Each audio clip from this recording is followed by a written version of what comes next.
things. So it has so many characters in the policy that if it is materialized, because sometimes policies remains on the paper and it do not materialize on the ground level. So therefore, the most of the policies fails. But this policy, it looks that if all the stakeholders work jointly, will have some kind of better educational structure in the country. So I will be sharing my presentation. Basically, I have focused my presentation on a societal view of the National Education Policy 2020, because basic objective of this policy is to upgrade the Indian society, to remove the barriers which are present in the society, which becomes a hindrance for the development of the society. This effort has been made in this national education policy to develop such kind of characters.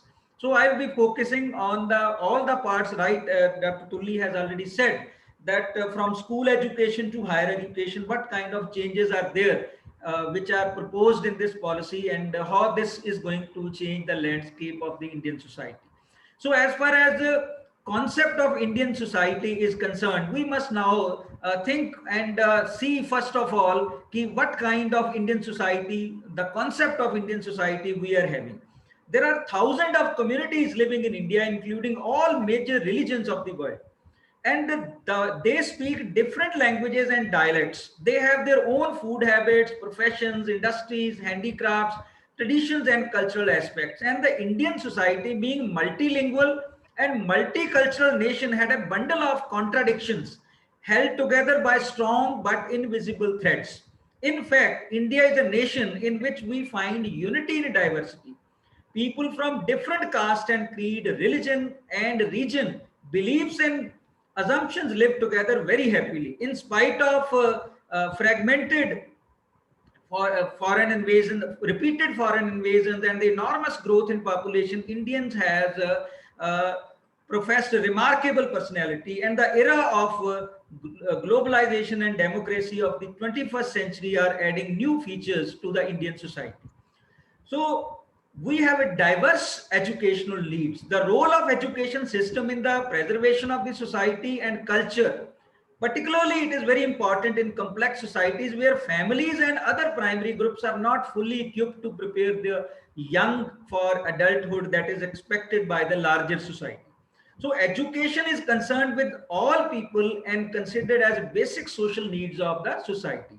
So as far as this education is policy is concerned, the major challenges currently being faced by the education system in India is: number one, achieving the unfinished task of to the citizens; secondly, cultural nationalism and nation building; and thirdly, modern formal education system, that is the need of the hour. So these are the three challenges which has been faced by the Indian society and Indian education system, which this society tries to address. So education is the base to measure the quality of any society. Relevant education policy is the key to unlock the future of the young generations.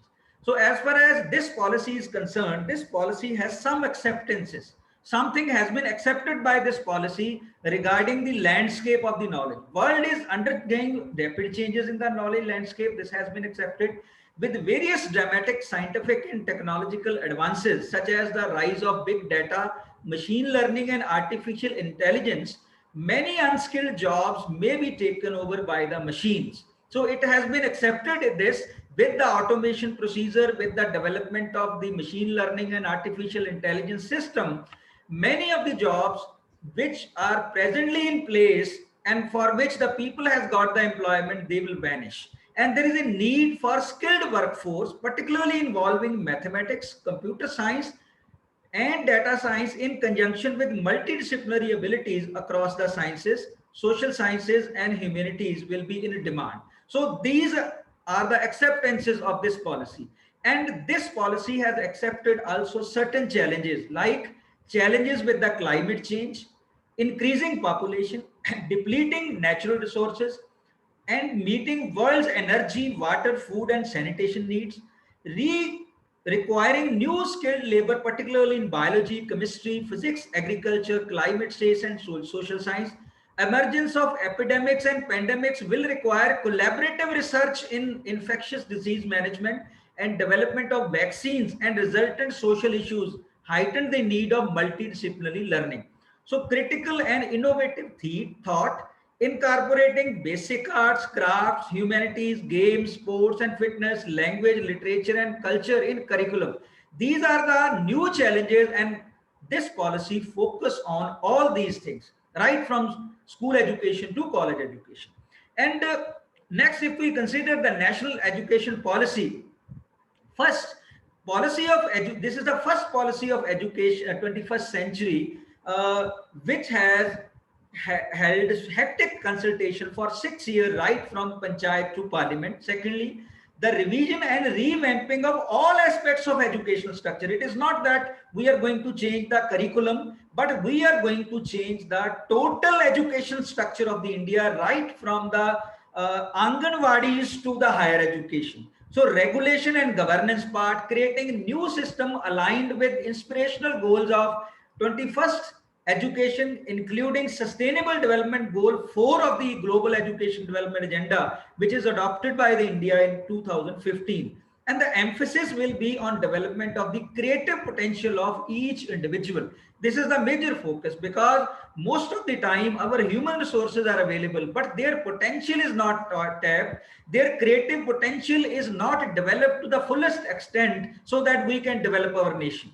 So the focus of national education policy is not only restricted to development of cognitive capacities, but both the fundamental foundational capacities of the literacy and numeracy, and higher order cognitive capacities such as critical thinking and problem solving.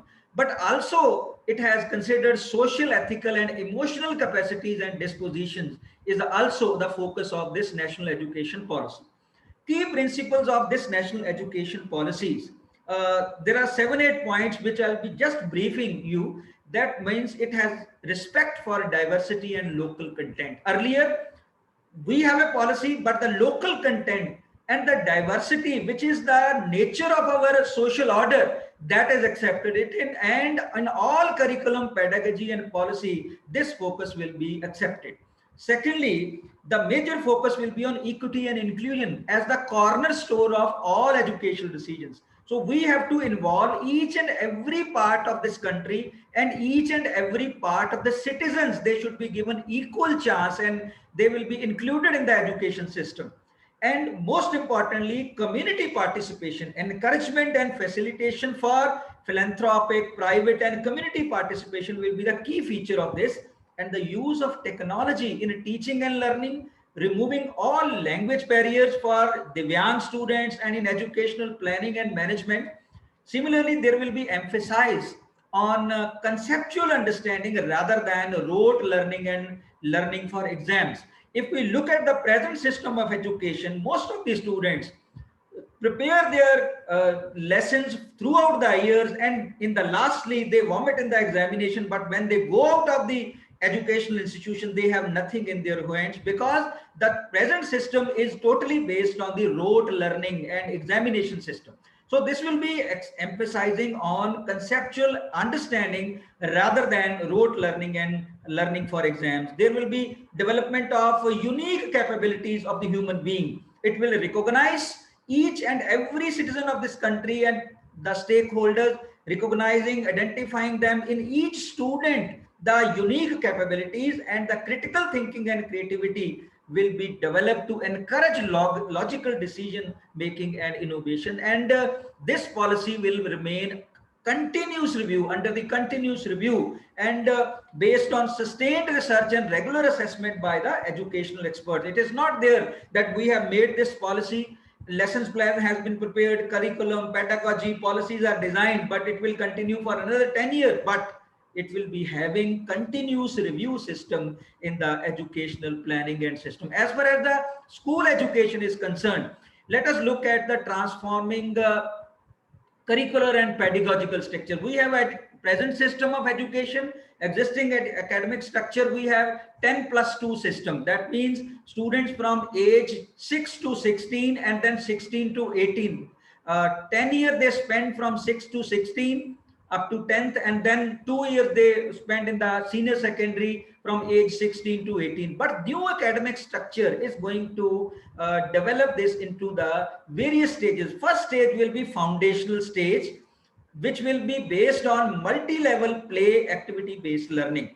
So in this foundational stage, which will be of 5 years, 3 years will be spent in Anganwadis, preschool, Balvatika. That means from the age 3 to age 6, student will spend in Anganwadi, Balvatika, which is known earlier known as playway schools in modern terminology.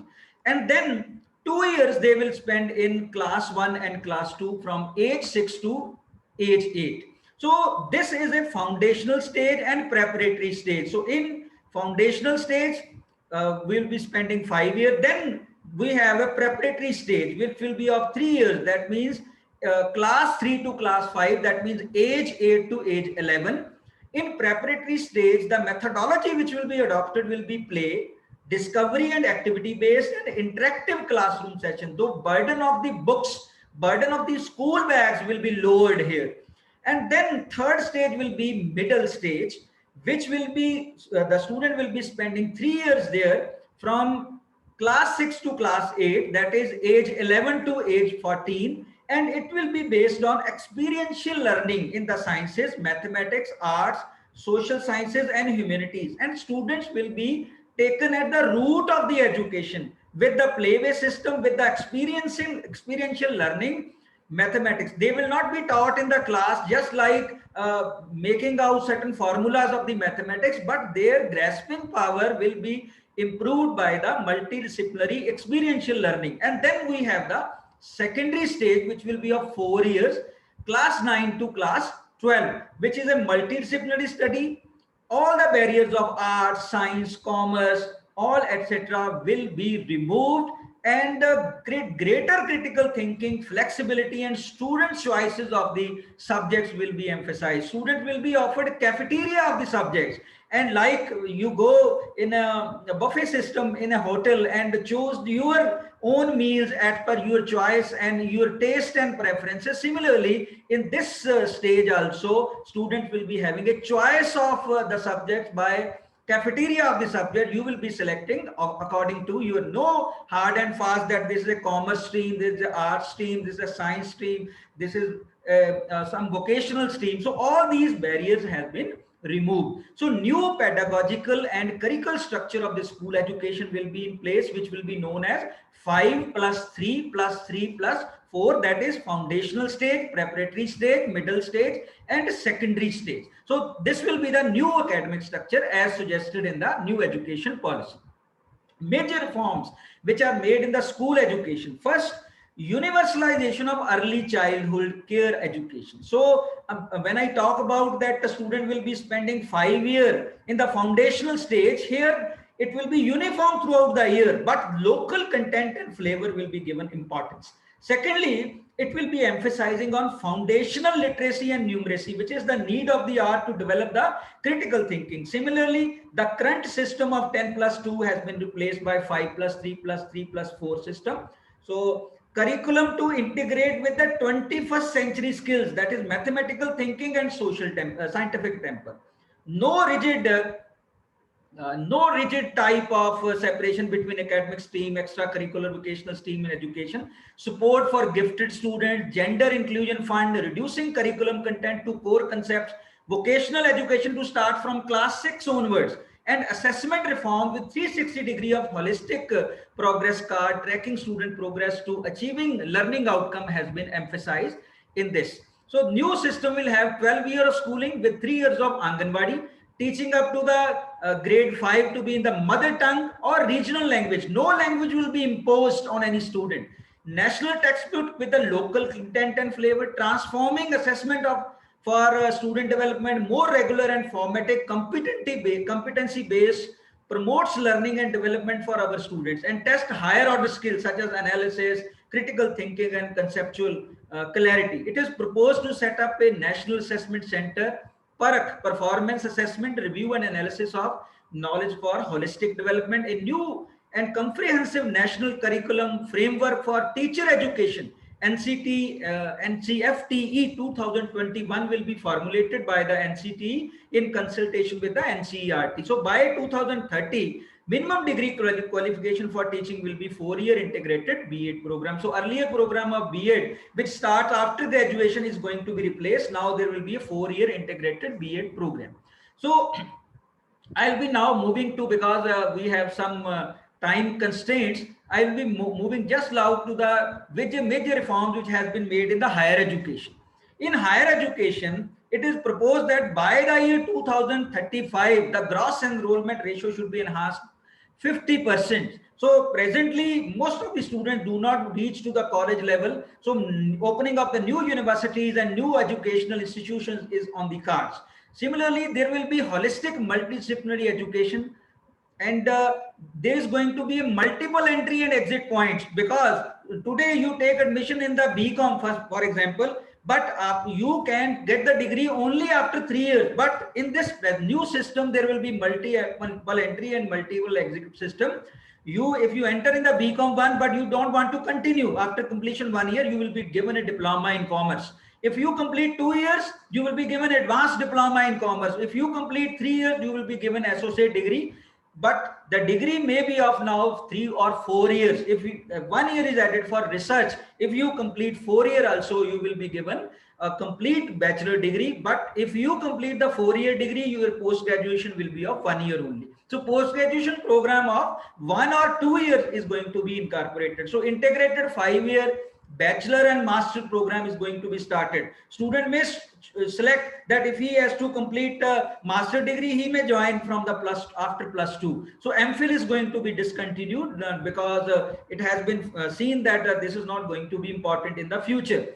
So the most important aspect in higher education of this policy is the creation of the academic bank of credit, which is to be established for digitally storing academic credits earned from different institutes. For example, now if you take admission in Guru Nanak Dev University, but if you want to move to the Punjab University or Punjabi University, there is a problem of the credit. They say that this subject has not been studied, this subject has not been studied. They put you some under deficient subjects. But now if the academic bank of credit is there, the credit which you have earned in one university will be transferred to the another university, and this will be maintained at the national level. So multidisciplinary education and research universities will be opened at par with IITs, IIMs, and phasing out the affiliation system. And after 10 years, 15 years, you will not be having any college which is affiliated to any particular university. All colleges will be autonomous colleges. So National Mission on Mentoring and Independent Board of Governors will be there. Higher Education Commission is going to be established, and all the bodies like UGC, National Council for Teacher Education, All India Council of Technical Education, all will be working under the umbrella of Higher Education Commission of India. And these bodies like UGC, NCTE, NCERT, all these are not going to be replaced. They are going to become the standard setting body. So online self-disclosure and transparent system of inspection, they are going to remove the barriers of the inspector Raj which is there. So the major reforms which are in the education is the national formation of the National Research Foundation, internationalization of the education. Most of the universities of the world will be having the campuses there, giving competition to the Indian universities and improving the quality of the education. Integration of vocational teacher and professional education is going to be there. Setting up of the new quality higher education institution has been made easier. Standalone higher education institution and professional education institution with multidisciplinary flavor is going to be there. Special education zone for disadvantaged regions. National Institute for Pali, Persian and Prakrit. National Education Technology Forum and MHRD to be named as Ministry of Education now. So these are the major changes which are in the higher education place. So this policy, right from the school education to the higher education, is going to have major changes, which is going to change the total structure of the education. And I hope if it is properly implemented, this is going to provide us the new ecosystem for our education. And the gross enrollment ratio, participation of the community, and the concept of innovative curriculum design with the multidisciplinary aspect is going to benefit the students. So this is my small presentation. Now we will continue after Dr. Sereen's presentation, the question answer session. Thank you very much, sir.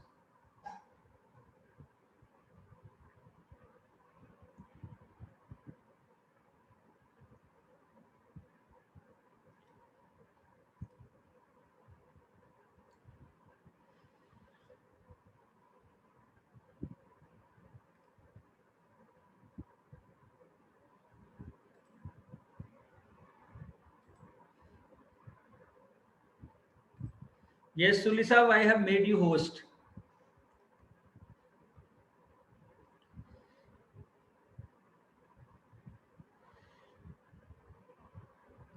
Dr. Tulli.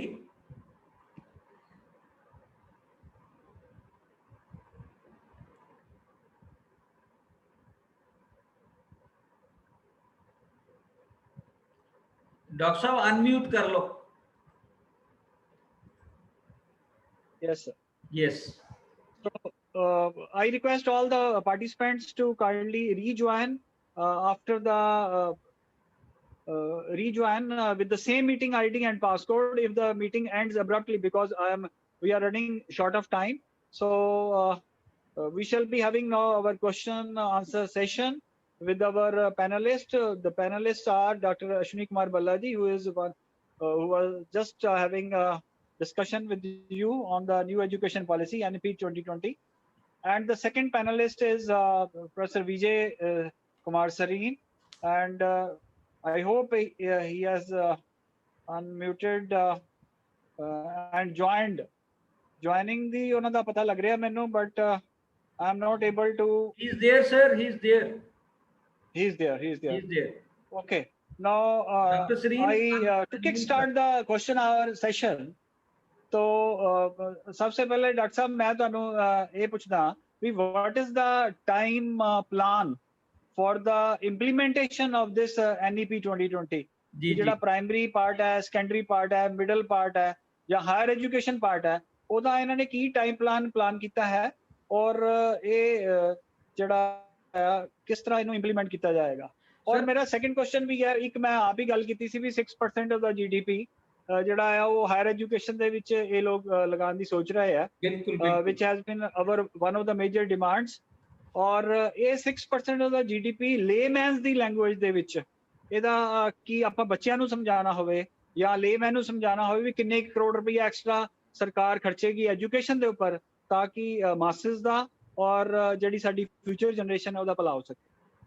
Ji ji. I request Dr. Palla to kindly give the answer, and then I request Professor Vijay Sareen to continue. Ji ji ji. In the meantime, all the participants, they can give their questions in the chat box, and I will be reading that, क्योंकि otherwise बच्चियों वास्ते थोड़ा जा unmute करना और दूसरा it will create a problem. So kindly give your questions in the chat box. I will be reading it, and Dr. Saab will be giving the answer.